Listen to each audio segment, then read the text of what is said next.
Hello అండి. Last వీడియోలో అడిగా కదా ఈ టాయ్ పేరేంటో. ఈ మధ్యన బాగా ఫేమస్ అయిన టాయ్ ఏంటో తెలుసా? లాబు.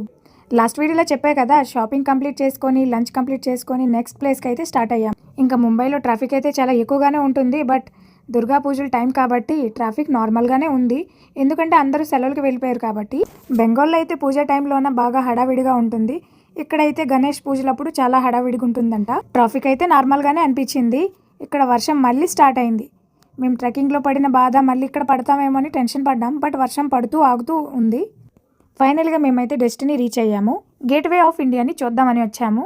దాని ఆపోజిట్లోనే తాజ్ కూడా ఉంది. మా హస్బెండ్ ఉన్న జిషా అయితే ఫాస్ట్గా నడుచుకుంటూ ముందుకు వెళ్ళిపోతున్నారు. ఇంతలోనే వర్షం స్టార్ట్ అయింది. వాళ్ళు తెలివితేటలు చూసారా? శుభ్రంగా ఇద్దరు గొడుగు వేసుకొని నన్ను అయితే సైడ్ తోసారు. ఫైనలీగా ఎలా వాళ్ళ తడుచుకుంటూ తాజ్ దగ్గరికి అయితే వచ్చేసి, ఇక్కడ ఒక కాఫీ కొనాలంటే 1200 రూపీస్ అవుతుందంట. బట్ అంత బడ్జెట్ అయితే మా దగ్గర లేదు.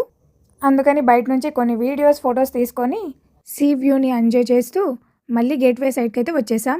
మళ్ళీ వర్షం స్టార్ట్ ఎప్పటిలాగే జిషా వాళ్ళ డాడీ కలిసి ముందే వెళ్ళిపోతున్నారు. నేను వాళ్ళ వెనకాల వీడియో తీస్తూ వస్తున్నాను. గేట్వే ఆఫ్ ఇండియా కన్స్ట్రక్షన్ అయితే అవుతుంది.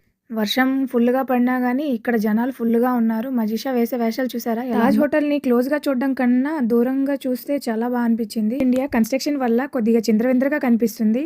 అక్కడే కొద్దిసేపు కూర్చొని సీ వ్యూని ఎంజాయ్ చేసాము. మళ్ళీ అక్కడ నుంచి స్టార్ట్ అయ్యి వేరే ప్లేస్కి వెళ్ళిపోయాము. ఉంటా మరి ఇంకో వీడియోలో చెప్తా ఏమైందో. Bye bye.